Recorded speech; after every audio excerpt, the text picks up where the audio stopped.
Olá, meu nome é Gabriel Marchiori, sou estudante de Direito da UERJ, atualmente curso 8º período, e hoje apresento a minha pesquisa de iniciação científica, desenvolvida sob orientação do professor Carlos Nelson Conder, sobre a responsabilidade pré-contratual à luz do regime do PL número 4 de 2025, a reforma do Código Civil.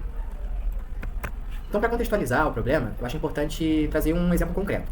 Imagine que duas empresas que negociam um contrato por meses, ainda sem nenhum tipo de vínculo contratual, ainda na fase das tratativas. Durante esse período, uma das partes investe recursos significativos, então desenvolve estudos teóricos, projetos, viagens, acreditando na seriedade das tratativas, então possuindo a legítima expectativa de que aquelas tratativas caminharão para a celebração do contrato. Subitamente, a outra empresa abandona as negociações sem nenhum tipo de justificativa plausível, causando prejuízos consideráveis à contraparte. Surge então a questão fundamental.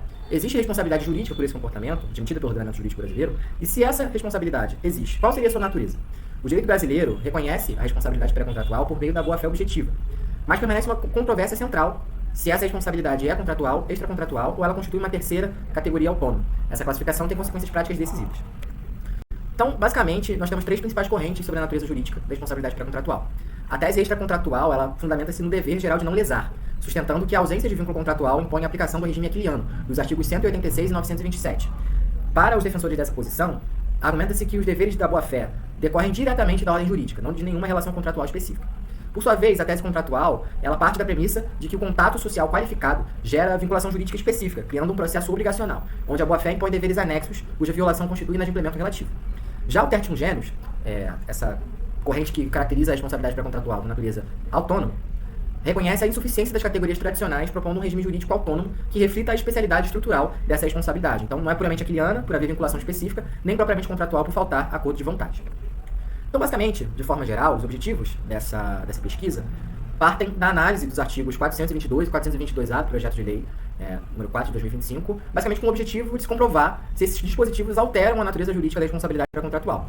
De maneira mais específica, a presente pesquisa buscou examinar os fundamentos históricos da teoria da culpa in contraendo, desde os primórdios da teoria, elaborada por Rudolf von Ehring no século XIX. Também eu comparei o tratamento atual da boa-fé objetiva com as alterações propostas pela reforma, e também buscamos investigar como os tribunais têm aplicado esse conceito na prática. A pesquisa também buscou verificar se a nova redação ela implica uma mudança qualitativa no regime jurídico aplicado à responsabilidade pré-contratual. Em relação aos aspectos metodológicos, a pesquisa adotou a abordagem qualitativa com método dedutivo, desenvolvida em etapas progressivas. Inicialmente, a revisão doutrinária crítica sobre a reforma foi feita por meio de reuniões com os meus colegas, sob a orientação do professor Carlos Nelson Conder, refletimos sobre textos específicos sobre a reforma do Código Civil, e aí, numa etapa posterior, me dediquei ao estudo histórico-evolutivo da culpa in contraendo, realizei uma análise específica dos dispositivos propostos, também desenvolvi uma pesquisa jurisprudencial preliminar, ainda introdutória, coletando 20 julgados dos tribunais de justiça do Rio de Janeiro e São Paulo entre 2015 e 2025. A partir dessa análise jurisprudencial, ainda introdutória, como mencionei anteriormente, esses dados revelaram alguns pontos significativos. No Tribunal do Rio de Janeiro, no TJRJ, 71% dos casos evitam classificar explicitamente a natureza jurídica da responsabilidade pré-contratual, enquanto no Tribunal de São Paulo essa tendência atinge 54%. Contudo, um dado notável é que 100% dos casos, dentro desse campo de pesquisa, reconhecem responsabilidade pré-contratual fundamentada pela boa-fé objetiva, evidenciando a sua centralidade, e a partir dessa análise, eu concluí também que os julgados eles fazem com que a indenização pelos chamados interesses negativos, ou seja, os gastos comprovados, eles permaneçam em predominância nesse processo. Agora, tratando de uma análise normativa entre o regime atual e a proposta de reforma, fazendo uma breve comparação. A comparação entre esses dois regimes revela uma transformação dogmática fundamental. O artigo 422, pela redação atual, ele se omite em reconhecer a eficácia da boa-fé objetiva às fases pré- e pós-contratual. Lacuna que, com o passar do tempo de vigência do Código Civil de 2002, foi preenchida pela doutrina e jurisprudência. Então, o cenário atual é que, de forma pacífica, hoje a doutrina e a jurisprudência reconhecem a eficácia da boa-fé objetiva nas fases pré- e pós-contratual. O PL número 4 de 2025, pela atual redação do artigo 422, ele positivaria essa aplicação às tratativas iniciais, bem como na fase pós-contratual também. O ponto crucial dessa discussão é o novo artigo 422A, que declara a boa-fé como norma de ordem pública e decisivamente estabelece que sua violação gera um inadimplemento contratual. Então, a partir da interpretação desse dispositivo, nós podemos concluir que, de fato, a responsabilidade pré-contratual, a natureza desse tipo de responsabilidade, foi recaracterizada.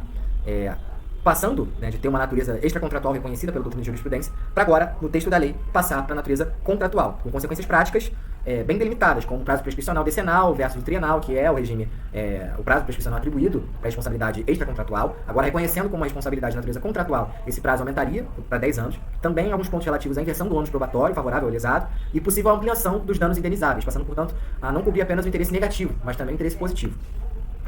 Bom, agora finalizando, eu gostaria de agradecer ao professor Carlos Nelson Conder pela orientação, aos meus colegas pelas reflexões tão ricas e também ao UERJ pelo apoio institucional. Muito obrigado pela atenção.